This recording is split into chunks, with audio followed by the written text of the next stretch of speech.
네, 감사합니다. 괜찮으시면 옆에 계신 분하고 한번 이렇게 서로 격려하실까요? 하나님 이 시간 우리와 함께 하십니다. 네, 감사합니다. 예수님께서 두세 사람이 내 이름으로 모인 그곳에 함께 하신다고 약속해 주셨습니다. 2025년 새해가 밝았는데 새해 같지 않는 새해 같은 느낌이 드시지 않습니까? 그래도 이렇게 1월 한 달 동안 복음 이런 주제로 우리 성도님들이 이렇게 모이셨는데 하나님 기뻐하십니다. 하나님 우리를 잘 아세요. 되게 은혜되는 얘기인데 되게 무서운 얘기입니다. 이걸 좀 풀어서 설명하면 뭐죠? 보고 있다 이 얘기입니다. 네. 조금 더 풀어 설명하면 똑바로 살아라 이 얘기입니다. 하나님 우리에게 관심이 많으세요. 하나님 우리에게 가장 큰 관심 중에 하나는 우리를 온전케 하는 겁니다. 예수를 믿으면 천국을 갑니다. 아멘. 근데 문제는 이제 언제 갈지 모른다는 거죠. 네. 물론 성도님들은 다 빨리 가기를 원하시죠. 아멘은 아무도 없으십니다. 아니세요? 저는 빨리 가고 싶은데 저랑 저희 아내는 늘 누가 먼저 가냐. 네, 늘 누가 먼저 가냐. 저희 아내는 먼저 가겠다. 저는 안 된다. 그래도 애들이 있는데 엄마는 있어야 된다. 아는 거죠. 남은 자가 더 빡신 인생이라는 거. 천국은 우리에게 기쁨을 주는데 영원한 기쁨을 줍니다. 천국은 우리에게 소망을 주는데 영원한 소망을 줘요. 다윗이 시편 27편에 그런 고백을 했습니다. 내가 여호와께 원하는 딱 하나, 여호와의 집에 살면서 여호와의 아름다움을 바라보고 주의 전을 사모하는 것이라. 다윗의 그 고백이 뭘까요? 결혼하고 싶다 이 얘기거든요. 네. 대부분 결혼하셨죠? 네, 이제 그런 감격은 다 사라지셨을 수도 있습니다. 네. 우리 그 집사님들 권사님들 남편을 보시면 심장 떨림은 없을 수 있으나 우리가 결혼한 이유가 뭡니까? 같이 살고 싶다는 얘기죠. 늘 보고 싶다. 우리가 천국은 성경에 보니까 어린 양이 혼인잔치라고 했어요. 우리 주님과 결혼하는 것입니다. 왜냐하면 사랑하는 사람과 결혼하는 거예요. 영원히 보고 싶고 늘 보고 싶고 함께 보고 싶고. 근데 우리가 천국에 가는 그때까지 그럼 뭐하고 사냐 이거예요. 열심히 살아야죠. 그러나 성경을 보면 하나님께서 우리에게 명령하시는 것이 있어요. 그게 이제 두 가지라고 볼 수 있습니다. 하나 우리의 상태죠. 우리의 상태입니다. 상태. 뭐 이걸 거룩이라고 표현할 수도 있고. 근데 어쨌든 거룩과 성결과 이런 모든 것을 종합해 볼 때 하나님께서 우리에게 원하시는 게 뭐냐? 마음과 뜻과 성품을 다해 주 너의 하나님을 사랑하라는 겁니다. 어렵죠. 쉽지 않습니다. 그러나 사랑하라는 거예요. 사랑하면 죄를 이길 수 있습니다. 사랑하면 시험을 이길 수 있어요. 사랑하면 지혜가 생깁니다. 그럼 사랑하니까 아침부터 저녁까지 예배당에 나와서 앉아가지고 계속 예배만 드려야 되냐? 그럼 얼마나 좋겠어요. 그죠? 아니신가요? 출근도 안 하고 학교도 안 가고 교회 와서 늘 기도하고 예배하고. 저는 제 소망이 있습니다. 저는 그냥 교회에서 살았으면 좋겠어요. 저는 이게 너무 싸돌아다니게 하시는데 하나님 제 인생을. 근데 저는 그냥 가만히 교회 앉아가지고 하루 종일 여기서 자고 먹고 예배하고 기도하고 그러다 천국 가고 싶습니다. 그게 가장 멋진 인생 같은데 어쨌든 우리가 이 땅에 살면서 하나님을 사랑하면서 그럼 뭘 해야 되느냐. 물론 하나님께서 명확하게 말씀해 주시면 너무 좋겠죠. 이런 특별히 신년 집회 가운데 기도할 때 천사가 나타나서 두루마리 싹 펴가지고 뭐 해라 이렇게 한다든지. 근데 또 하나님 그렇게 안 하세요. 우리가 이 땅에 살면서 주님을 사랑하지만 또 우리가 무엇을 해야 하는지 그것을 발견하는 이번 한 달이 여러분 되시길 주님의 이름으로 축복합니다. 우리가 아직 죄인 되었을 때 하나님께서 자기 아들을 주셨습니다. 죄인 되었을 때 주셨어요. 그래서 하나님이 자기 아들을 주심으로 이 땅에 남긴 게 딱 하나예요. 교회입니다. 그래서 교회는 세상의 법에 지배당하지 않아요. 물론 우리가 세상의 법을 어겨야 된다 이 얘기는 아닙니다. 무슨 말씀인지 아시겠죠? 세상이 우리를 판단할 수 없습니다. 왜냐하면 교회는 하나님의 예수님의 몸입니다. 그 아들의 피값으로 세우셨어요. 그래서 교회가 세상의 소망입니다. 그리고 교회가 세상의 미래예요. 그래서 그 조국의 미래는 교회에게 있는 거고 그 교회를 보면 그 나라의 미래가 보이는 것입니다. 근데 교회에는 크게 보면 두 가지 사명이 있습니다. 첫 번째, 대를 이어야 돼요. 교회는 사람을 남겨야 합니다. 여러분의 자녀들과 청년들을 남겨야 합니다. 영원한 교회는 그 다음 때가 있는 거예요. 수많은 청년들이 코로나를 지나면서 교회를 빠져나갔습니다. 여러분, 사람들이 교회에 오는 이유는 저는 그렇게 생각합니다. 사람들이 교회에 오는 가장 큰 이유 중에 하나가 세상과 다르기 때문에 오는 거예요. 세상에서 진행되는 원칙 그대로 교회에서 적용되면 그 세상과 교회가 다를 게 뭐가 있습니까? 근데 교회에 왔더니 세상과 너무 달라. 가장 크게 뭐가 다르죠? 은혜가 있어요. 세상은 배려는 있어도 은혜는 잘 없습니다. 여러분, 세상에서 무조건적인 은혜 받아보신 분 계십니까? 우리 예를 들어서 물건 사러 갔는데 이거 진짜 오늘 특별하게 우리가 고객님들 위해서 50% 준다고 하면 다 믿는 분 계세요? 그 50%가 누가 다 믿습니까? 믿지는 장사 없잖아요. 세상은 우리에게 은혜를 베풀지 않아요. 배려는 할 수 있습니다. 어떤 그 인본주의적인 생각이 입각해서 먼저 가시죠, 이렇게 하시죠 라고 배려는 할 수 있으나 자기를 희생하면서 심지어 자기 아들을 죽이면서까지 은혜를 베푸는 것은 교회에 있는 복음 속에서만 우리는 알 수 있는 거예요. 그래서 세상에 살던 사람들이 복음을 들으면 눈이 돌아갑니다. 조금 다른 말로 말하면 미치는 거죠. 그래서 예수님을 믿으면 인생이 180도 바뀝니다. 놀라운 은혜가 시작돼요. 그래서 사람들이 교회에 몰려오기 시작하는 거예요. 왜? 세상은 너무 다르다. 여기는 은혜가 있다. 우리 조금 전에 찬양하면서 하나님께서 우리에게 주신 은혜들이 있습니다. 논리적으로 설명할 수 없어요. 우리의 마음이 따뜻해지고 또 뭔가 표현할 수 없는 어떤 우리의 회복과 치유가 있는 것, 그것이 교회입니다. 그래서 하나님은 교회를 너무 사랑하세요. 그래서 하나님은 교회가 힘이 있기를 원하십니다. 저는 오늘 여러분 교회에 오면서 제 마음에 딱 하나의 마음을 가지고 왔습니다. 부흥이 있으면 좋겠다. 여러분, 이제는 사람들을 모으는 시대가 아닙니다. 모이는 시대예요. 오라 오라 한다고 누가 옵니까? 옛날에만 해도 뭐 제가 청소년들 처음 섬길 때 20대니까 지금으로부터 나이는 얘기하지 않겠습니다. 상당히 오래전에 그때만 해도 뭐 피자 주고 초코파이는 너무 오래된 얘기고 문상 주던 시절이에요. 문화상품권. 요새 애들이 문화상품권 준다고 누가 옵니까? 문화상품권 준다고 누가 오겠어요? 문상. 저희 애들도 별로 안 좋아하더라고요. 문화상품권 좀 별로 안 좋아합니다. 디지털로 주지 왜 종이로 주냐 그래요. 그러니까 시대가 많이 바뀌었어요. 요새는 오라 한다고 오지 않습니다. 새신자 초청잔치를 한다고 얼마나 많은 분들이 오겠어요. 그러나 희한하게 교회에는 하나님의 임재가 있고 말씀의 능력이 있습니다. 그건 사람의 어떠한가 관계없이 그냥 하나님이 일하시는 거예요. 그러니까 사람들이 모일 수밖에 없는 놀라운 일들이 있습니다. 그걸 우리가 기적이라고도 표현하고, 그러니까 그걸 경험한 사람들은 간증이 있는 거예요. 우리의 청년들과 아이들은 간증이 없습니다. 왜요? 본 적이 없어요. 제가 참 마음에 남는 게 있어요. 작년인가 재작년에 몇 개 교회가 연합해서 뭐 대학교 캠퍼스에서 청년들 모임을 했습니다. 이렇게 저랑 형님 동생 하는 목사님들인데 교회가 굵직굵직한 교회들도 꽤 있고, 그래서 한 열 몇 개 교회 청년부들이 모였어요. 청년부들만 모였는데 한 2,000명 정도 됐습니다. 그때 그 교회 젊은 전도사의 목사님들이 와서 고백하는 게 그거예요. 거기 담임 목사님들이 이제 훨씬 뭐 나이도 50대 중반 되신 목사님도 계시고 40대 후반 되신 목사님 다양한데, 어쨌든 부흥이라는 것을 청년 때 경험했던 세대의 목사님들이에요. 근데 그 교회는 부목사님들이나 전도사님 20대 후반이나 30대 목사님 그런 얘기 하는 거예요. 우리 본 적이 없다고. 목사님들이 부흥 얘기하는데 우리는 솔직히 본 적이 없습니다. 우리는 막연하게 보는 거예요. 여러분, 정말 우리의 아이들을 이대로 그냥 두실 겁니까? 부흥을 한 번도 못 본 상태에서 교회 생활을 하는 그게 얼마나 힘든 건지를 모르십니까? 부흥을 경험하지 못한 성도들은 교회 생활이 너무 힘든 거예요. 왜? 종교 생활이 되거든요. 여러분, 신앙은 종교가 아니잖아요. 신앙과 종교의 가장 큰 차이가 뭡니까?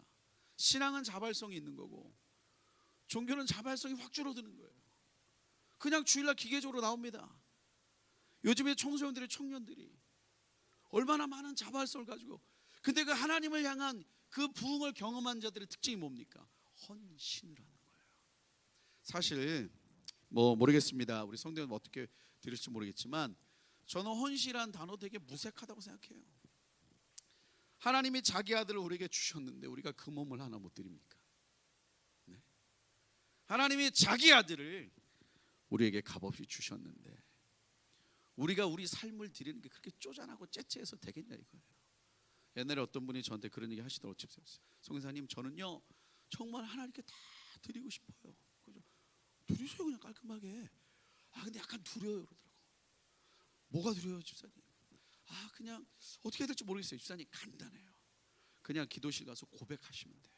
뭐 대단하게 싶어요. 하나님, 제가 가진 걸 모든 걸 드릴게요라고 고백하면 하나님께서 알아서 계약서 쓰세요. 다 그렇게 직인 찍으시니까 고백만 하시라고. 그랬더니 그 집사님 속마음 얘기하시더라고. 저도 아는데 고백이 안 돼요. 왜요? 고백하는 순간 하나님 그냥 진짜 다 가지고 가실 것 같아요 그러시더라고. 그래서 제가 그 얘기는 안 했지만 뭐 주님도 그렇게 안 하시겠지만 그러시지 않을까요? 저도 안 갖는다니까요. 주님이 뭐 돈이 없어요? 주님이 무슨 뭐 힘이 없어요? 하나님 무슨 뭐 권력이 없어요? 우리가 뭐 헌금 뭐 좀 낸다고 하나님께 뭐 할 수 있어요? 우리가 시간 좀 드렸다고 하나님께 뭐 잘난 체 할 수 있습니까? 예? 우리 안에 은근한 공로주의가 있어요. 하나님, 내가 이만큼 섬겼는데 왜 하나님 왜 내게 안 주시냐고. 뭘 주셔야 돼요? 아들 주셨는데. 이미 우리는 최고의 것을 얻었습니다. 그런데 희한하게 성경을 보면 볼수록 우리 삶과 좀 괴리감 있는 게 뭐냐면요, 하나님을 섬기면 기쁘답니다. 기쁘시죠? 우리 청년들과 아이들이 알아야 돼요. 하나님을 섬기는 것이 세계 최고, 세상 최고의 기쁨이라는 걸 알아야 합니다. 지금의 우리의 청년들과 아이들이 교회를 떠난 데는 우리 부모 세대의 책임이 없다고 볼 수는 없습니다. 아이들에게 두 가지를 동시에 주고 싶어 했어요. 세상과 교회를 동시에 주고 싶어 했습니다. 서울대 가면 기쁘지만 신학대 가면 기뻐하시죠? 할렐루야. 변호사 한다 그러면 할렐루야지만 주혜종 한다 그러면, 옛날에는 주혜종 의사 한다 그러는 것보다 주혜종 한다는 게 더 기뻐했어요 어르신들. 왜냐면 그 영광이 뭔지 알거든요. 물론 우리가 천국 가면 딱지 다 띄우고 갑니다. 저도 선교사로 천국 가는 거 아니에요. 천국 간다고 무슨 뭐 여기 선교사석, 목사님석, 장로님석 다 있지 않습니다. 천국은 그리스도인이 가는 거예요. 그러나 온전하게 헌신, 자신의 몸을 드리는 인생, 꼭 그게 꼭 무슨 뭐 목사님, 선교사님만 돼야 된다는 건 아니지만 헌신이라는 거, 그 마음을 들여서 주님을 섬길 때 오는 기쁨과 감격이 있습니다. 저는 우리 청년들과 아이들이 그걸 좀 알았으면 좋겠어요. 주님을 섬겨라가 아니라 섬길 수밖에 없는. 그래서 저희 미래세대 선교회라는 작은 단체입니다. 저희는 이제 공식적으로 미래세대 선교회라는 이름으로 사역을 시작한 지 2년 반 정도밖에 안 됐고요. 그 앞에 것까지 합치면 4년 정도 된 애기 단체입니다. 애기라 거의 애기도 아니죠. 거의 뭐 젖먹이 같은 단체입니다. 그래서 이제 선교하는 선교 단체들은 KWMA라고 하는 한국의 세계 선교단체 협의회라고 있습니다. 모든 교단이나 선교단체들이 다 들어가 있어요. 그래서 거기 들어가려면 철저하게 검증받고 또 평가받고 심사받고 해서 들어가는데, 저희가 내년이래, 다음 달 2월 달에 어쨌든 총회 때 상정이 돼서 저희가 이제 멤버가 될 예정입니다. 뭐 다음 달 돼봐야 알겠지만 어쨌든 된다고 하셨으니까. 그래서 어쨌든 저희가 4년 만에 KW 멤버도 되고, 저희가 미래세대 선교회라고 코로나 한복판에 얼떨결에 시작했어요. 하다 보니까 시작했습니다.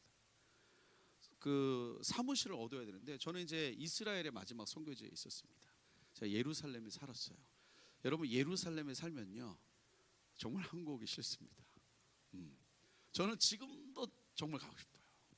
오늘 밤이라도 주께서 가라 그럼 바로 짐 싸고 갑니다. 예루살렘은 일단 동네 지명이 다릅니다. 여기가 미추홀 뭐 이런 동네죠. 그 예루살렘 제가 살던 동네 거리 이름이 다비드 니브예요. 그러니까 다윗의 거리입니다. 그러니까 주소가 어떻게 되세요? 다윗가예요. 다윗가. 그리고 저희가 살던 동네가 피스가 지브라고 그 늑대 언덕이라는 뜻인데 베냐민 지파 땅이었던 곳입니다. 베냐민 지파의 희대의 왕이 누구죠? 사울. 그래서 그 예루살렘 북동쪽에 있는데, 북동쪽이 제일 그 한국 사람들 제일 많이 살아요. 예루살렘에 사는 한국 사람들의 거의 한 80% 이상의 사역자들이거든요. 거기 제일 많이 삽니다. 왜냐? 제일 싸요. 네, 제일 쌉니다.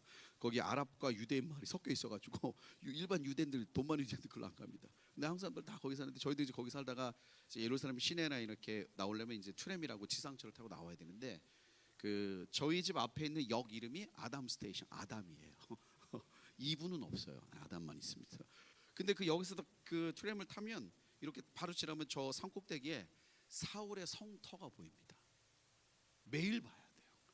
그걸 볼 때마다 누가 생각나요? 사울이 생각납니다. 그거 볼 때마다 어떤 마음이 들까요? 저 따구로 살면 안 되지. 그러고 갑니다. 이렇게. 사울처럼 살면 안 됩니다. 그런 사람들 만나서 전도하잖아요. 뭐 우리처럼 뭐 한국식 이름이 아무도 없죠. 다 성경 이름이에요. 모세 너무 흔하고 뭐 다윗 너무 흔하고, 한 번은 전도하다 어떤 할아버지 만났는데 할아버지한테 이름이 어떻게 되시냐 했더니 오바댜래요. 오바댜. 그렇지. 오바댜도 있었지. 우리 뭐 모세부터 해가 다윗은 나죠. 오바댜. 우리 중고등부 애들 중에 오바댜서 한 번도 못 읽어본 애 있을 수도 있어요. 오바댜서 구약에. 오바댜. 이름이 오바다냐. 그리고 유대인들은요 전도하기 너무 쉬워요. 한국보다 훨씬 쉽습니다. 한번 저를 따라해 보실래요? 예슈아, 하, 마식. 바로 이스라엘 선교사로 가시면 됩니다. 대충 무슨 뜻인지 아실 거예요. 예슈아, 예수가 하, 이게 정관사인데 메시아다 이 뜻입니다. 유대인들은 우리가 하나님 한 분이시다, 뭐 인간은 죄인이다, 설명할 필요가 하나도 없어. 왜? 우리보다 더 잘 알아. 어떤 면에서는. 그러니까 한국 사람들은 길거리 지나가다가 안녕하세요, 네 무슨 일이시죠? 5분 정도 시간 괜찮으실까요? 무슨 일이세요? 예수가 메시아입니다. 그럼 한국 사람들은 맥락을 이해 못합니다. 근데 유대인들은 남녀노소 관계없이 2000년 내내 들었던 이야기가 뭐예요? 걔네들 메시아 죽인 민족이라는.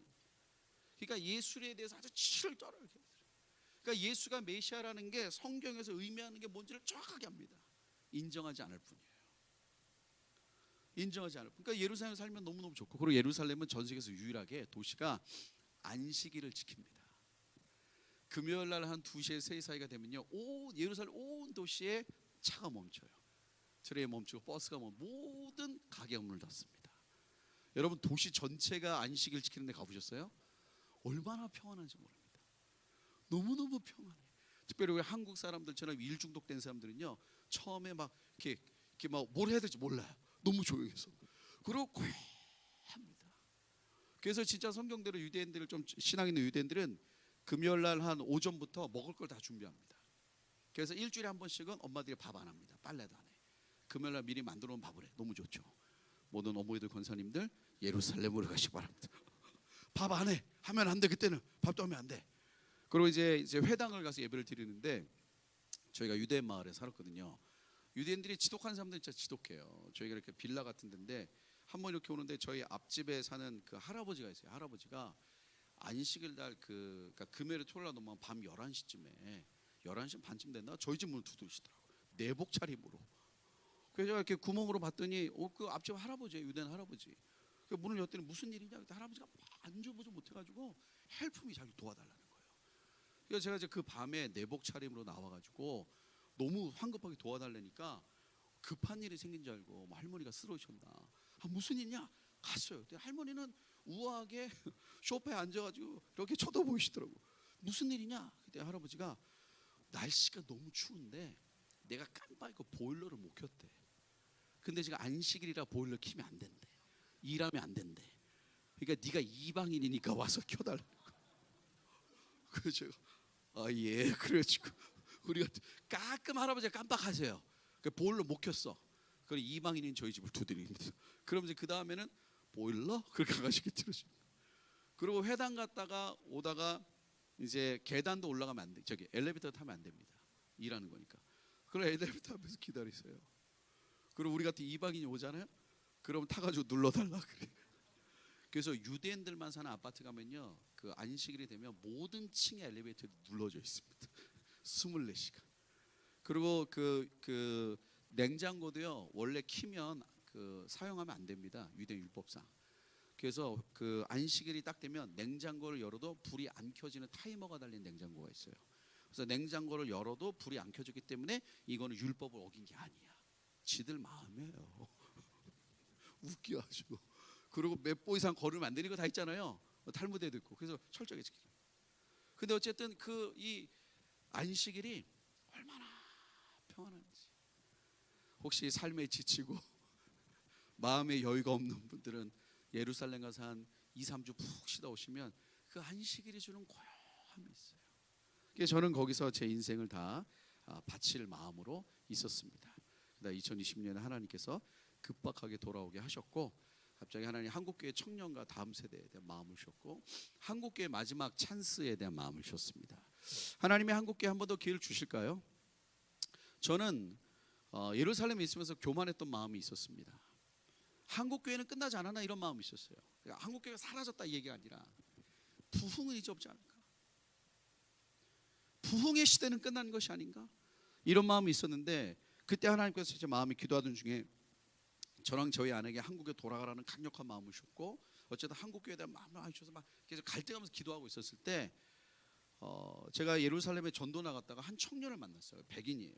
백인 자매인데 그 미국이나 어디서 온 것 같더라고. 그래서 막 이렇게 저희가 전도하다가 저기서도 뭐 이렇게 사람들 만나는데 꼭 전도하는 것 같아요. 분위기가 딱 보면 알잖아요. 선수끼리 알잖아요. 네? 같은 분야끼리.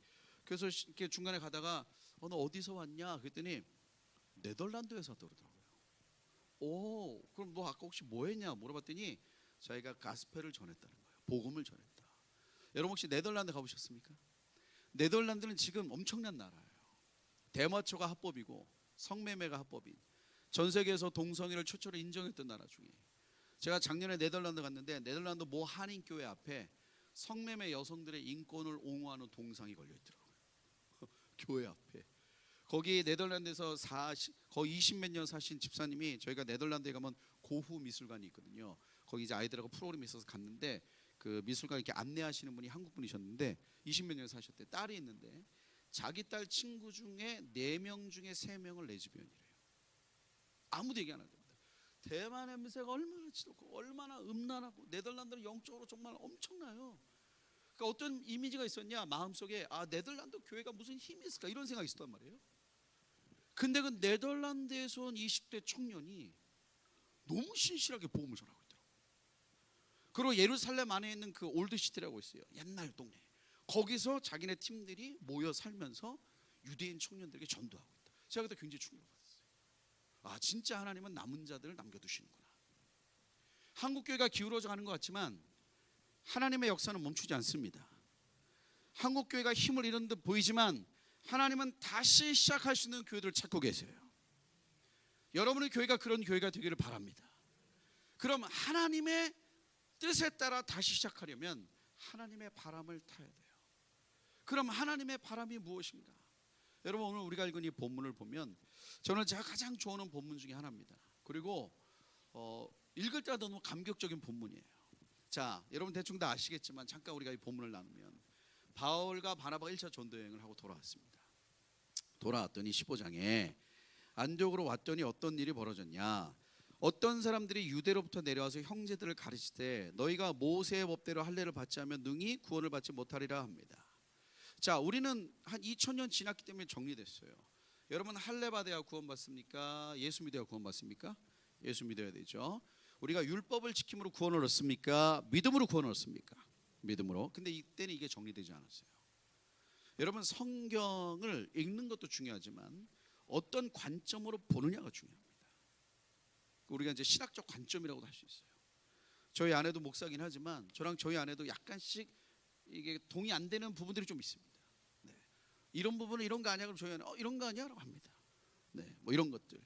그럼 이제 결론은 항상 네가 알아서 해라. 서로 끝냅니다. 네가 알아서 해라. 네가 알아서 해라. 근데 유대인들이 성경을 해석하는 성경 해석법이 있습니다. 그게 이제 미드라시라고 하는 건데, 유대인의 성경 해석대로 구약을 해석하면요, 예수님은 진짜 메시아가 아니에요. 메시아가 될 수가 없어요. 그러니까 유대인들은 그냥 막연하게 예수님을 죽인 게 아니라 성경적으로 죽인 거예요. 자기들이 생각하는. 그러니까 잘못 해석한 거죠. 여러분 신천지 우리랑 똑같은 성경을 읽습니다. 어머니 하나님이라고 아세요? 안산호? 우리랑 똑같은 성경 읽어요. 몰몬교 아십니까? 우리랑 똑같은 성경 읽어요. 아니 어떻게 똑같은 성경 읽는데 걔들은 이단이 됩니까? 성경을 보는 안경이 틀린 거예요. 그러니까 유대인들이 말하는 그 미드라시라는 그 안경을 가지고 구약을 해석하면 예수님은 진짜 메시아가 아닙니다. 근데 구약에 정통했던 사도 바울이 예수 만난 거예요. 눈이 열리죠. 그러면서 안디옥 교회 바울이 그 사도 바울을 안디옥 교회를 불러서 세계 선교 시작하기까지 뭐 10년 13년 이렇게 보죠. 한 10년 정도 깊은 시간이 있었어요.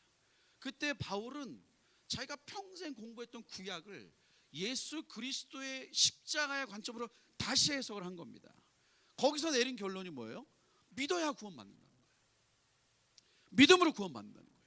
소위 말하는 이신칭의의 복음입니다. 이걸 가지고 사도 바울은 안디옥 교회 파송을 받아서 1차 전도여행을 한 거예요. 사도 바울이 다니면서 했던 복음은 유대인이 되라는 복음이 아니었습니다. 주 예수를 믿으라 그리하면 너와 내 집이 구원을 얻으리라, 그 이야기를 한 거예요. 그리고 돌아왔더니 유대에서 어떤 형제들이라 그럽니다. 형제들, 이방인이 아니에요. 뭐 유대인이 아닙니다. 그 예수 안 믿는 사람들이 아니라 믿는 유대인이 와서 뭐라 그러냐, 율법을 지켜라. 너희가 모세의 법대로 할례를 받지 않으면 1절에 구원을 못 받는다. 그랬더니 2절에 바울과 및 바나바가 열받은 거죠. 실컷 하고 왔더니 자기네 집이 털렸잖아. 그래서 적지 않은 변론이 일어난 거예요. 아니다, 믿음으로 구원받는다. 말이 되냐, 모세 율법을 지켜야지. 엄청나게 싸웠어요. 그러니까 이게 판가름이 안다. 야, 그러면 예루살렘에 있는 사도와 장로들에게 평가받자, 검증받자. 그래서 바울과 몇 사람을 예루살렘으로 보냅니다. 그래서 바울이 지나가면서 3절에 그들이 교회의 전송을 받고 베니게와 사마리아 다니며 이방인들이 쉽게 돌아다니며 말하면 형제들 다 크게 기뻐하더라. 막 소식을 전해요. 그래서 4절에 예루살렘에 이르러 교회와 사도들과 장로들에게 영접을 받고 하나님이 자기들과 함께 계시 행하신 모든 일을 말하며 막 간증하는 거죠. 내가 전도에 나와서 이방인들 막 죽게 돌아오더라 합니다. 그랬더니 5절에 바리새파 중에 어떤 믿는 사람들이 일어나. 바리새인이었는데 예수 믿는 사람들이에요. 바리새파 중에 어떤 믿는 사람들이 일어나 이방인에게 할례를 행하고 모세 율법 지키라 명하는 것이 마땅하다 아니라 말합니다. 마땅하다. 그랬더니 6절에 사도와 장로들이 이를 의논하러 모여. 무슨 말이에요? 사도와 장로들도 이때까지 정리가 안 됐어요. 7절에 많은 변론이 있습니다. 이게 헬라 원어를 보면요, 이런 느낌입니다. 막 터지게 토론했다니까. 토론할 문제인가? 네? 토론할 문제냐고. 이게 여러분 뭐냐면요, 선입견이라는 게 진짜 무서운 거예요. 이 베드로와 사도들, 주님의 제자들이 그 난리 버거워치고 그 다음에 오순절의 역사도 보고 심지어 베드로는 뭡니까? 고넬료 환상까지 보면서 하도 말귀를 못 알아먹으니까 이방인에게 보내서 하나님의 특별히 역사까지 하고 이방인들에게 성령이 임하는 걸 보여줬어요, 베드로에게. 근데 베드로가 그걸 보고 지금 사도행전 15장 이 사건까지는 대충 한 10년 텀입니다. 베드로는 10년 동안 이게 정리가 안 됐어. 베드로도 모르겠습니다. 이 신칭의 복음 어떻게 전했는지. 10년 동안 무슨 복음을 전한 거예요, 베드로. 바리새인이 일어나서 야, 그래? 그렇게 이방인들이 많이 돌아와? 그러면 할례를 하고 모세 율법을 지키게 해야지. 이거 무슨 뜻이죠? 예루살렘은 못해도 5절에 보면 대부분 그런 분위기로 있었다 이거예요. 예수 믿어? 그럼 할례 받아야지. 근데 예루살렘은 이게 큰 문제가 되지는 않았어요. 왜? 대부분 유대인들이 믿었으니까. 이미 할례를 행하고 있었고 모세 율법을 지켰어. 근데 이방인, 유대인들 봤을 때 새로운 민족인 이방, 여러분 유대인들은요 지금도 진짜 이방인들을 무시합니다. 이 이방인들과 동급으로 치는 게 개하고 돼지예요. 정말 그게 느껴져요. 네? 저희들 같은 이방인들 가면 물론 감사하게도 하나님께서 한국의 위상을 BTS를 통해서 엄청나게 올려주셨습니다. 오징어 게임으로 마무리하셨어요.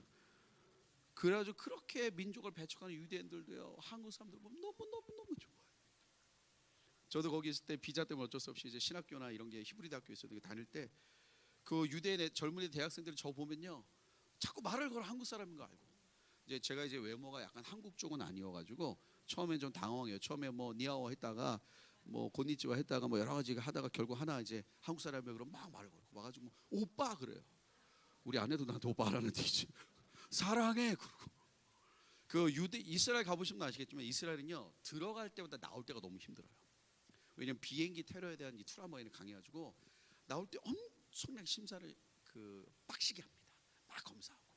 근데 지금 이제 전쟁 중이라 멈췄지만 한국에서 대한항공 직항이 있거든요. 근데 대한항공 타고 오는 한국 사람들 나갈 때 굉장히 부드럽게 나갑니다. 왜? 한국 사람들은 테러할 가능성 안 하거든. 그런데 한국에서 오신 권사님, 장로님들은 또 언어가 다 통해요. 어떤 언어로 말하든지 본인은 한국말로 말씀하십니다. 그래서 아예 한국 사람들은 전용 컴퓨터 그 인터뷰가 따로 있어. 한국말로 나옵니다. 뭐 총기를 소지하셨습니까? 아니요. 들고 엄청 배려가 심해. 근데 저희가 이제 2년 전에 이스라엘 갔다가 아이들하고 이제 런던으로 넘어가는 프로그램이 있었어요. 이제 런던으로 넘어가려면 이제 좀 저가 비행기를 타려면 이스라엘에서 공항 몇 개 있잖아요. 근데 저가 항공기 타는 공항이 따로 있는데 거기가 조금 더 이렇게 그 심사가 빡십니다. 왜냐면 거기 뭐 여러 가지 아랍 사람들 여러 이제 비주 사람들 많이 타기 때문에. 그래서 저희가 딱 하니까 한 30명 되니까 엄청 길죠. 그럼요 되게 그러니까 뭐라 한 사람이 와가 저한테 너 어디 있었어? 나 예루살렘에 있었어. 거기서 뭐 했어? 나 뭐 했어? 그럼 좀 이따 딴 사람이 와가 똑같은 또 질문해요. 그래서 대답이 다르면 그냥 거짓말하는 거야. 이런 식으로 계속 심리전 쓰거든요. 근데 저희가 한 30명 모였으니까 어떤 너무 많으니까 거기 그 일하는 애가 그 좀 높은 애를 불렀어요. 높은 사람이 데려가서 딸 한꺼번에 취조하려고. 근데 같이 됐다가 이제 그 높은 사람 와가지고 여기 리더가 누구냐 그러더라고. 내가 리더다. 그랬더니 오케이 너 따라와라. 그래서 다 같이 갔어요. 이렇게 막 가고 있는데 제가 이렇게 여권을 들고 있었거든요. 여러분 요즘에 한국 여권 새로 바뀐 거 보셨어요? 파란색? 너무 이쁘죠? 이뻐요. 되게 이쁩니다. 그래서 딱 들고 있으니까 갑자기 이게 뭐니? 이거 뉴 패스포트다. 그랬더니 좀 봐도 되니? 보더니 와 너무 이쁘대. 어쩜 너희 한국은 여권도 이쁘니? 그래서 제가 너 한국 좋아해? 너무 좋아하니 그래가지고 그래? 그럼 너 뭐 좋아하니? BTS 좋아하니? 그랬더니 얘가 그 공항에서 엄청 위험 있는 그 세큐리티인데도 그렇잖아. BTS 좋아한대. 그래? 그럼 너 한국에 뭐 좋아해? 자기 오징어 게임 너무 좋아한대. 그거 봤어? 그리고 자기 매일매일 한국 드라마 본대. 어디서 보냐? 넷플릭스에서 본대. 매일 본대 자기. 그러면서 어떻게 한국 액터도 배우들은 어쩜 그렇게 다 잘생기고 다 이쁘냐? 원래 한국 사람 그렇게 다 이쁘냐? 그렇다. 우리 원래 다 이쁘고 그렇다. 저를 보고 약간 이렇게 의심의 눈빛이 있긴 했지만 어쨌든 그러면서 그 세큐리티가 전부 다 한국인이야? 그러더라고. 우리 다 한국인이고 얘네 다 중고등학생, 미들스쿨, 하이스쿨 학생들이라 했더니 오케이 검사 안 하고 다 보내줬어. 그리고 줄도 제일 앞에 가서 짐 붙이게 끝까지 따라가지고 뭐 코리안 뭐 좋다고 뭐 얼마나 좋아하는지 몰라요. 여러분 그 이스라엘 친구들은 유대인들은 팔레스타인 그러니까 아랍 애들과 유대인은 서로 상종 안 하거든요. 우리 한국 사람과 일본 사람들 사이보다 더 심해요. 근데 저희가 한번 예루살렘에서 교회를 할 때 유대인 청년하고 아랍 청년이 동시에 온 적이 있어요. 아랍 애가 히잡 쫙 쓰고 절대 얘기 안 합니다. 서로 얼굴도 쳐다 안 봐요. 근데 걔들이 왜 왔냐? 한국 사람 보고 싶어서 온 거예요. 그럼 매주 예배 끝나면 얘기해. 다음 주에는 불고기 해줘 그래요. 우리도 없어서 못 먹는 거예요. 불고기 해달라 그래요. 그리고 고추장 너무 좋아해. 빵에 발라 먹습니다. 고추장 또 없니? 우리도 없어서 못 먹는 거예요. 선교지에서 고추장은 정말 귀한 거예요. 선교지에 전설이 있습니다. 순대는 죽은 자도 살린다는 전설이 있어요. 순대. 그러니까 막 너무 좋아해. 근데 둘은 절대 상종 안 하는데 어느 날 갑자기 그 아랍 애가 밥 먹다가 있는데 갑자기 그 유대인 애가 저쪽 보더니 갑자기 아랍 애한테 먼저 말을 거는 거예요. 엑소? 그러는 거예요. 아랍 애가 엑소 양말을 신은 거예요. 역시 엑소 아십니까? 과거에 유명했던. 그랬더니 아랍 애가 너 엑소 좋아해? 이렇게 된 거예요. 그러니까 자기 엑소 좋아한대. 자기 BTS 팬이래. 둘이 나중에 1호 사진 찍고 갔습니다. 이게 한국인의 힘이에요. 하나님의 한국 민족에게 주신 기회가 있는 줄 믿습니다. 하나님의 관심이 있어요. 이 사도행전 유대인들은 아주 그 지독한 그게 있어요. 근데 이방인들이 교회에 들어오기 시작한 겁니다. 근데 놀라운 일이 7절에 많은 변론이 있은 후에 베드로가 일어나 말하되 형제들아 너희도 알거니와 하나님의 이방인들로 내 입에서 복음의 말씀을 들어 믿게 하시려고 오래전부터 너희 가운데서 나를 택하시고 그러면서 베드로가 먼저 간증을 합니다. 또 마음을 하시는 하나님이 우리에게 같이 그들에게도 성령을 주어 증언하시고 이제 막 생각이 났나 봐요. 베드로가 줄줄 나옵니다. 9절에 믿음으로 그들의 마음을 깨끗게 하사 복음이잖아요. 율법이 아니고 믿음으로 깨끗게 하사 이때 정리된 건지 그들이나 오늘 차별되지 아니하셨느니라. 그러면서 10절에 비판을 해요. 야 우리 조상도 못했고 우리도 못하는 멍에를 왜 이방인 제자에게 하려느냐. 그러면서 11절에 우리다 그들이나 동일하게 주 예수의 은혜로 구원받는 줄을 믿노라 라고 하면서 소위 말하는 예루살렘 공회에서 뒤에 쭉 그 다음에 이제 야고보 장로가 일어나가지고 쭉 정리하는데요. 소위 말하면 이때 이신칭이 복음이 정리된 거예요. 만약에 이 사건이 없었다면 안디옥교회와 사도 바울은 이단되는 겁니다. 힘있게 복음을 증거하지 못해요. 자 그런데 이 15장에 있었던 이 사건의 문고리를 열었던 게 베드로입니다. 그럼 도대체 베드로는 10년 동안 왜 아무것도 안 하고 이때 그랬을까? 자세히 나오진 않았지만 2장을 보면 그냥 제가 읽어드리겠습니다. 12장에 이런 사건이에요. 12장에 야고보가 순교합니다. 그리고 베드로가 투옥이 돼요. 그래서 예루살렘이 아주 좀 이렇게 뒤숭숭합니다. 그래서 헤롯 등장해서 다시 쓸어버리는 그때. 근데 이때 이제 학자들과 좀 다르지만 이때 베드로 그 바울과 바나바가 헌금을 가지고 예루살렘 교회를 도우러 와요. 자, 요게 예루살렘에 있었던 이 환란 전이냐 후냐 중간이냐 약간의 차이는 있습니다. 근데 어쨌든 12장은 뭐라고 끝나냐면요, 이렇게 끝나요. 12장에 제자들이 각각 그 힘대로 유대에 사는 형제 보내기를 작정하고 그리고 이를 실행하여 바울과 바나바 손으로 장로에게 보내니라.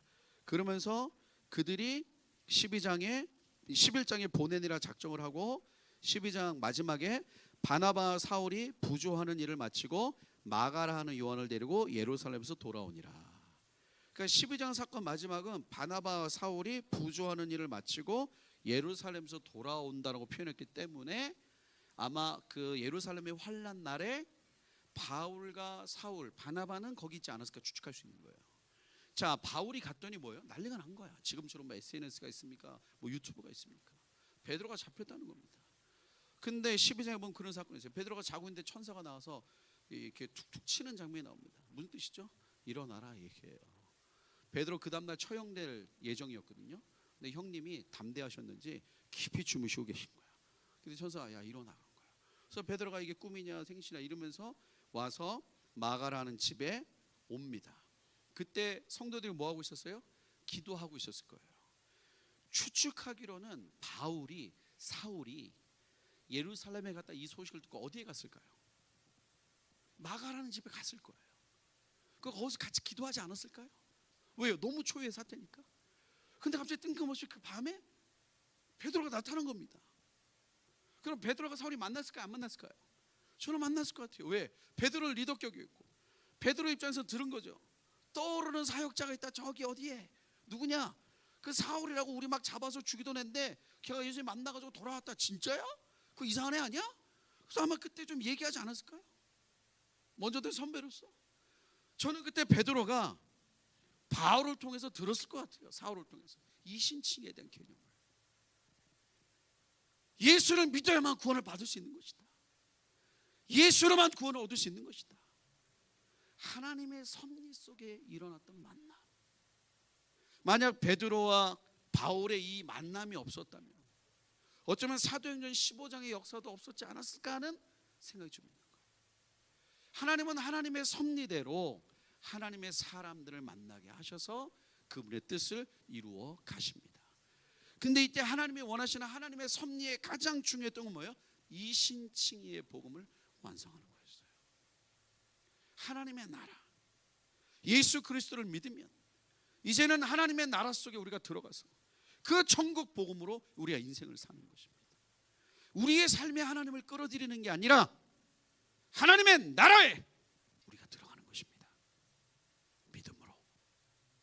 그리고 예수의 이름으로 하늘에 묶인 것을 풀고 풀린 것을 묶는 엄청난 역사의 현장을 보는 것이 교회예요. 이것이 사라진 시대. 그러나 없어지진 않았습니다. 올해 2025년 하나님께서 여러분 교회에 부흥을 주시기를 원합니다. 주시기를 바랍니다. 단순히 숫자가 느는 정도의 부흥이 아니라 진짜 하나님이 하셨구나. 누구든지 저 문을 열고 들어오면 부인할 수 없는 하나님의 임재가 있는 거예요. 세상에서 경험해보지 못했던 뭔가가 있는 것입니다. 억눌린 자가 정말 해방, 자유케 되고 마음이 상한 자가 치유함을 받고 보라된 자가 자유를 얻고 갇힌 자에게 너음을 전파하는 것입니다. 여러분 부흥은 저는 선물이라고 봐요.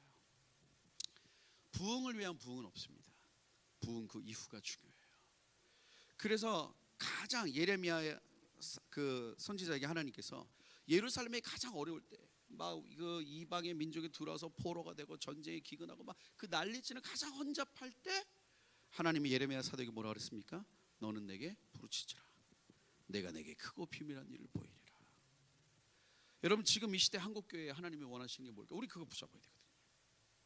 도대체 한국교회 무엇을 원하실까? 여러분에게 하나님이 부흥을 주신다면 그 부흥을 주신 힘으로 무엇을 하길 원하십니까? 어떤 걸 하길 원하십니까? 우리 PPT 잠깐만 보시면서 우리 정리하고 좀 했으면 좋겠는데요. PPT 팬데믹 끝납니다. 그래서 이제는 신데믹의 시대라고 얘기합니다. 넘겨주시면 신데믹이라고 하면 두 개의 팬데믹이 같이 온다는 겁니다. 근데 두 개의 팬데믹이 뭔지는 몰라요. 보통 예상하기로는 항생제 내성을 가진 넘겨주시고 박테리아나 바이러스들이 나오지 않겠나 이렇게 봅니다. 그러니까 항생제 내성을 가진 박테리아나 바이러스들이 나오고 코비드 19 같은 것들이 오는 두 개의 팬데믹. 우리 하나도 난리도 아니었는데 두 개가 동시에 오면 어떻게 되겠어요? 네? 올까요 안 올까요? 잘 모르죠. 근데 돌아오는 낌새가 안 올 것 같진 않죠. 근데 온다고 확신할 수 없겠지만 우리 농담 반 진담 반 그런 얘기 하지 않습니까? 감기 걸려서 병원 가면 2주 만에 낫고 집에 가만히 있으면 14일 만에 낫더라. 네, 무슨 말인지 아시겠죠? 그러니까 항생제가 그만큼 안 들어요. 물론 이제 우리 의사 선생님들이나 학자들이 계속 연구해서 더 좋은 약을 개발하고 있지만 점점 애들이 세져요. 센 애들이 나옵니다. 그래서 신데믹이 오면 도대체 어떻게 될까요? 코로나 끝나고 사람들이 말하는 키워드가 뉴 노멀이라는 겁니다. 새로운 기준이에요. 줌으로 하는 게 기준이 됐고 온라인 예배가 기준이 됐고 뭔가 이전에 없었던 컨셉들이 막 바뀌고 있어요.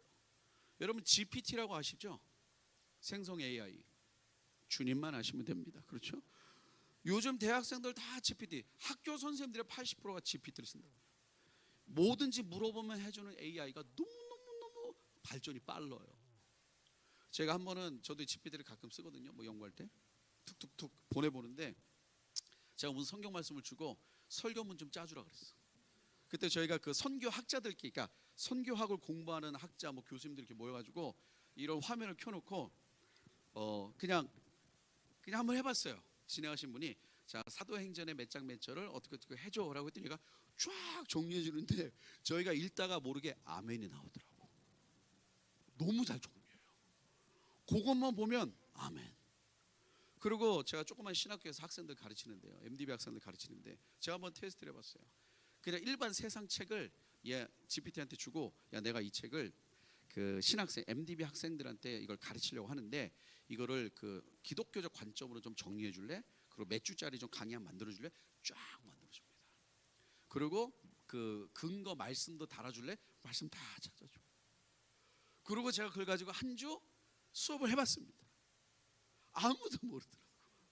제가 나중에 커밍아웃 했어요. 사실은 여러분 내가 GPT로 했다고. 아무도 몰라요.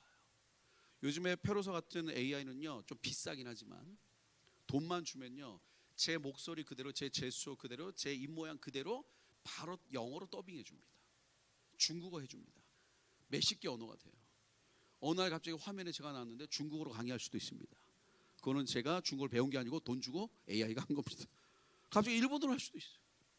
그 제가 아는 그 교회 목사님이 2년 전에 갑자기 천국 가시게 되셨어요. 그래가지고 이제 그 AI를 이용해가지고 그 성경 읽기 프로그램 있죠. 그 창세기 목소리가 쫙 나왔었잖아요. 그 돌아가신 목사님 목소리로 창세부터 요한계시까지 그 성경 음성 프로그램을 만들어서 뿌린 거예요. 성도들한테. 권사님들이 그렇게 눈물 흘리면서 우리 목사님 그 바쁜 와중에 언제 이걸 다 녹음하고 하셨냐고. 그렇게 오셔가지고 사모님한테 언제 이걸 또 다 하셨냐고. 언제 창세기부터 요한계시록까지 언제 이거 다 녹음하셨냐고. 얼마나 애쓰셨냐고. 아무리 설명해도 다음날 언제 이거 녹음하셨냐고. 컨셉이 완전 달라요. 지금 여러분 AI가 만들어가는 세상은 우리가 생각하는 수준이 아닙니다. 뭐 언제가 될지 모르겠지만 유엔이 발표한 게 올해가 그 양자 컴퓨터의 원년입니다.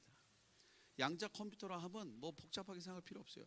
현존하는 슈퍼컴퓨터가 15만 년 동안 계산할 거 5분 만에 끝냅니다. 이게 상용화되면 컴퓨터가 진짜 사람처럼 말할 수 있어요. 여러분 애들이 하는 게임이 우리가 생각하는 그런 게임이 아닙니다. 혹시 싸이월드 아세요? 네, 그런 수준 아니에요. 이제는 진짜 실사 같은 인물들이라서 말을 걸고 심지어 VR이나 이런 걸 끼면 감각적인 것까지 느낄 수 있는 음란한 콘텐츠들이 범람을 하고 이게 지금 코로나 끝나면서 바바바 바뀌었는데 신데믹이 오면 어떻게 되겠냐고. 자 이럴 땐 우리는 어떻게 살아야 됩니까? 하나님 봐야죠. 여러분 우리 그리스도인은 방어적인 존재가 아닙니다. 너희는 나를 누구로 하느냐? 주는 그리스도여 살아계신 하나님의 아들이십니다. 내가 이 반석의 교회를 세우리니 음부의 권세가 이기지 못하리라. 헬라 원문은 공격한다는 뜻이 있습니다. 교회는 어둠을 공격하는 거예요. 자기들이 우리를 무서워해야지. 우리가 왜 어둠을 무서워합니까? 하나님께서 하늘과 땅의 모든 권세를 우리 주님께 주셨습니다. 무릇 그 이름을 믿는 자들에게는 하나님의 자녀가 되는 권세를 주셨어요. 이제 우리는 하나님의 역사를 바라보며 하나님의 역사를 운영해 나가는 권세를 가지고 있습니다. 우리 개인의 인생에 함몰돼서 날마다 개인의 인생을 붙들고 사는 그러한 자리에 머물러 있는 것이 아니에요. 세계를 바라보고 하나님의 역사를 바라보는 그런 리더들이 이제 또 나와야죠. 그 PPT 보여주시면 이사야 말씀에 보면 이런 말씀이 있습니다. 그날에 언제인지 몰라요. 저 그날이 언제인지 주님만 아십니다. 근데 저 그날에 하고 뒤에 나오는 말씀 중에서 이미 이루어진 거는 이스라엘을 향한 예언일 확률이 높고요. 그날에 했는데 아직 이루어지지 않는 것은 하나님이 전 세계를 향해서 이사야에게 보여준 것 같아요. 근데 그날에 언제인지 모르지만 그날에 어떤 일이 벌어지냐? 애굽에서 아수르로 통하는 대로가 있답니다. 애굽이 오늘날에 어디죠? 이집트. 아수르 오늘날에 뭐 시리아, 넓게는 뭐 중동 전체까지 표현한다고 하는데 어쨌든 뭐 시리아라고 생각한다고. 이집트에서 시리아까지 가는 일단 문자적으로 뭐예요? 대로가 있어요. 영어로 하이웨이입니다. 고속도로예요. 그럼 역사적으로 지금까지 이집트에서 시리아까지 가는 도로가 있었던 적이 없었냐? 있었습니다. 그래 이루어진 거 아니냐? 여기는 조건이 하나 있어요. 대로가 있을 때 나타나는 특징이 뭐예요? 이집트 사람이 시리아 사람과 함께 경배합니다. 그러니까 갑자기 애굽에서부터 시리아, 이집트에서까지 시리아까지 그 길이 열리는데 그때 이집트와 시리아의 엄청난 부흥이 시작되면서 그들이 함께 하나님을 경배하는 그날이 온다는 거예요. 근데 옛날만 해도 저게 되게 무슨 추상적인 것 같아요. 근데 지금은요, 여러분 얼마 전에 시리아가 어떻게 됐습니까? 정부가 갑자기 무너졌어요. 알바샤드 대통령 러시아로 망명했습니다. 어떻게 될지 모르겠지만 이게 비공식적인 거 합치면 시리아 난민들 1,000만 명이에요. 그 지난 15년 동안 시리아 난민들 때문에 세계가 다 뒤틀렸습니다. 만약에 시리아를 떠났던 1,000만의 난민이 시리아로 돌아온다고 생각해 보십시오. 이거는 체제가, 이거는 거버넌스 자체가 완전 바뀌는 거예요. 그러면 시리아가 뭐 어떻게 되지만 안정이 되면 이제 이집트에서부터 시리아까지 가는 뭐가 열려요? 대로가 열릴 확률이 높은데 중간에 누가 있냐? 이스라엘이 있습니다. 근데 이스라엘이 지금 복잡해요. 어저께인가 그저께 휴전했죠. 근데 좀 복잡합니다. 하나 넘겨주시고, 좀 넘겨주시면 어쨌든 유대인들은 나라 잃어버렸다가 넘겨주시고 돌아왔습니다. 네, 유대인 돌아왔어요. 근데 세종령 유대인 때 보는데 어쨌든 지금 유대인들의 30세 미만의 유대인들의 한 80%까지는 신을 안 믿습니다. 무신론자들이에요. 유대인이 청년들이 신을 안 믿어요. 무신론이에요. 무신론. 신이 어딨냐 이러고 있어요. 어떻게 보면 우리한테 기회가 될 수 있습니다. 어정쩡한 유대이즘의 관점이 있는 것보다 없는 게 더 빠를 수도 있는데 어쨌든 이들이 돌아와 살고 있습니다. 자, 한 넘기시고 이제 트럼프가 대통령이 됐습니다. 자, 우리가 여러 가지 의미를 얘기할 수 있지만 트럼프가 1기 대통령 됐을 때 했던 여러 가지 것 중에 하나 우리가 주의 깊게 봐야 될 게 뭐냐? 넘겨주시겠어요? 예루살렘을 이스라엘 수도라고 말했습니다. 저번 1기 때. 이것 때문에 세계가 난리가 났었어요. 말레이시아가 이거 딱 듣고 뭐라 하냐? 우리는 군대를 파병할 준비가 끝났다고 그랬습니다. 아니 말레이시아가 그 멀리서 이스라엘을 왜 군대를 파병해? 왜? 무슬림이니까. 여러분 유대인들은 지금도 누굴 기다려요? 메시아. 근데 그 메시아가 언제 온다고 믿죠? 성전을 세워야 돼. 근데 그 성전에 뭐가 있어요? 지금 모스크가 있어. 저걸 허물고 성전을 세워야 된다는 거예요. 근데 저 허물 수 없어요. 왜? 이미 무슬림들, 전 세계 무슬림들이 저걸 성지로 선포했어. 건드리면 끝납니다. 근데 트럼프가 1기 때 저 건드렸어요. 난리가 났어. 모르긴 모르겠지만 저는 개인적으로는 트럼프가 2기 때 저 문제 반드시 건드릴 거라고 봅니다. 그럼 또 중동이 난리가 나겠죠. 근데 희한하게 계획된 건지 우연인지 모르겠지만 넘겨주시겠어요? 이스라엘과 하마스가 전쟁이 났습니다. 자, 넘겨주시고 그럼 이걸 우리가 이제 어떻게 봐야 되냐? 여러분 이스라엘과 하마스의 전쟁에 우리가 좀 넓게 보면 깊이, 그러니까 넓고 깊게 보면 넘겨주세요. 결국 순니와 시아파의 갈등도 좀 있는 거예요. 이슬람은 크게 순니파가 있고 시아파가 있습니다. 순니파 대빵이 사우디. 생각나는 분 누구죠? 살만이 형, 빈살만. 우리나라 한번 왔던 빈살만이 우리나라 올 때 자기가 쓰던 헬스 기구 다 들고 왔대요. 전용기 갖고. 그래서 롯데월드 통째로 빌려가지고 헬스장 다 설치하고 한 번도 안 하고 다시 그 다음날 걷어서 갔습니다. 그것만 또 들고는 그 직원들이 있어. 그 살만이 형 별명 뭐죠? 미스터 에브리싱. 그 밝혀진 것만 개인 자산이 2,500조래입니다. 개인 자산이.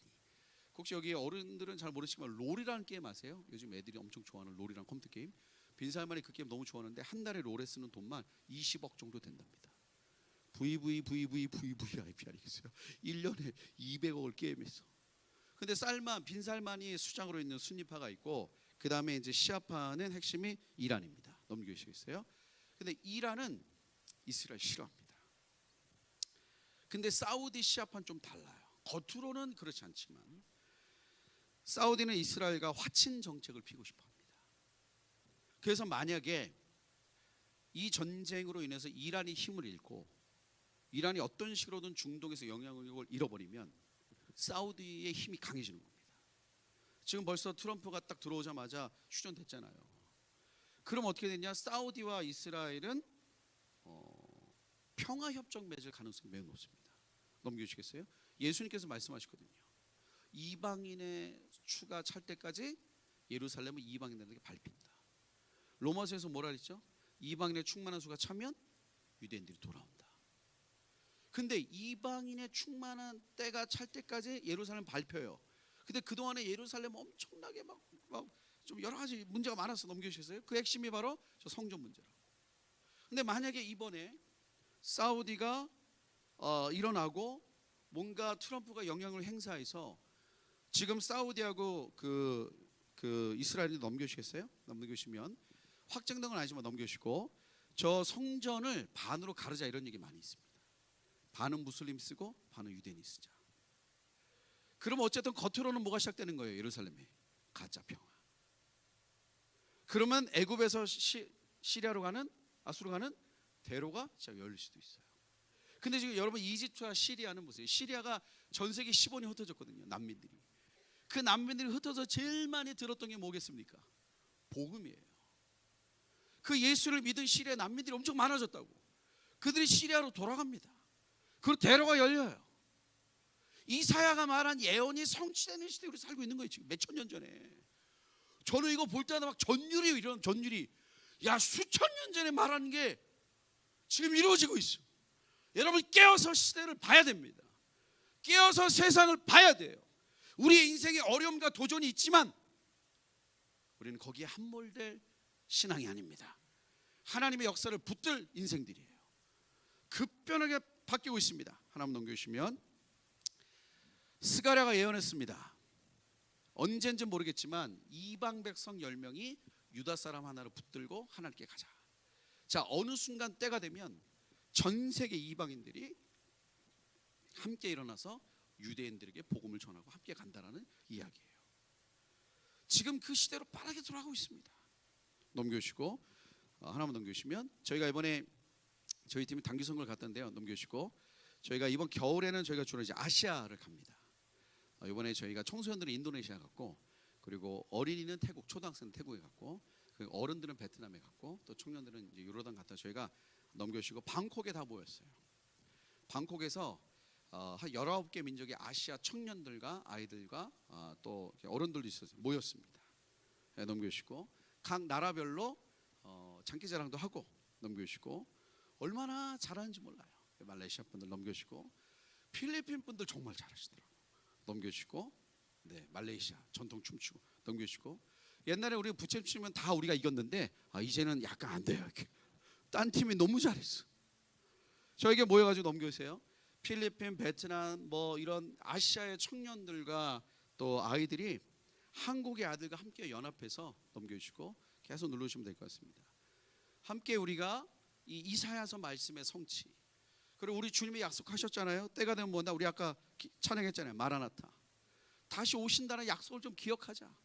그 하나님의 섭리가, 네, 됐습니다. 여기까지만. 그 전까지만. 하나님의 섭리가 우리 인생에 있습니다. 아멘. 그러나 그 하나님의 섭리가 사도행전 15장에 있었던 것처럼 하나님이 이끌어가는 이 세상에 있는 하나님의 섭리를 기억하는 인생이 되어야 된다는 거예요. 근데 이 아시아의 청년들과 아이들이 엄청나게 하나님 은혜를 많이 주셨어요. 저희가 짧은 영상이 하나 있는데 잠깐 보고 저희가 정리하도록 하겠습니다. 영상 잠깐만. 지금까지 했던 거 좀 기억하시면서 영상 보도록 하겠습니다.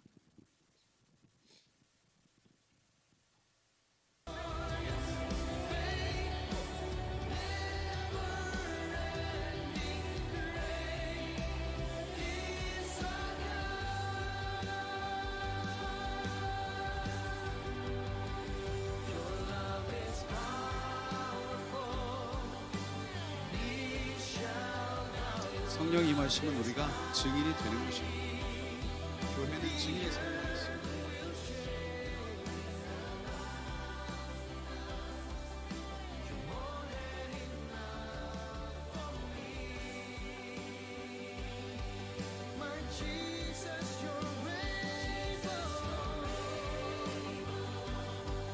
선교의 기쁨이고 선교는 축복입니다.